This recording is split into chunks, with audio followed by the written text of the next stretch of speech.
রমজান মাসেই প্রধানমন্ত্রী জনাব তারেক রহমানের বহুল আলোচিত ফ্যামিলি কার্ড কর্মসূচি চালু হতে যাচ্ছে। সমাজের নিম্ন আয়, অসচ্ছল ও সহায়তা প্রয়োজন এমন পরিবারগুলোর জন্য এই উদ্যোগ নেওয়া হয়েছে। এর মাধ্যমে নিত্য প্রয়োজনীয় সহায়তা সহজে পৌঁছে দেওয়ার পাশাপাশি দরিদ্র ও ঝুঁকিপূর্ণ জনগোষ্ঠীকে একটি কাঠামোর আওতায় আনার পরিকল্পনা রয়েছে। প্রাথমিকভাবে যেসব ব্যক্তি ও পরিবার এই কার্ড পাওয়ার আওতায় থাকছেন তারা হলেন: নম্বর 1, সংসার রয়েছে এমন পরিবার। যেসব পরিবারের নিজস্ব একটি সংসার আছে এবং নিয়মিত পারিবারিক আয় বহন করতে হয়, তারা এই কর্মসূচির আওতায় আসবে। নম্বর 2, গৃহিণী নারী।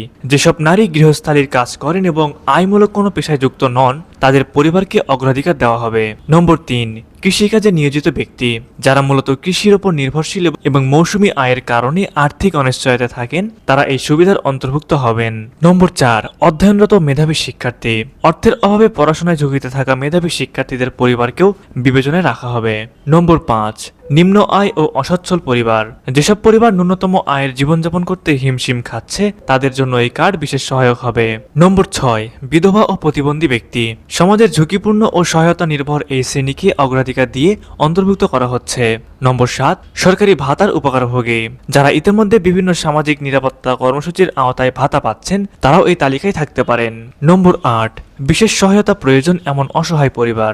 যেসব পরিবার হঠাৎ সংকট, দুর্যোগ বা অন্য কারণে আর্থিকভাবে বিপর্যস্ত, তাদেরও বিবেচনায় নেওয়া হবে। সবশেষ নম্বর 9, প্রতি পরিবারের একটি কার্ড। সুবিধা সঠিকভাবে বন্টনের জন্য প্রতিটি পরিবারকে একটি করে কার্ড দেওয়া হবে।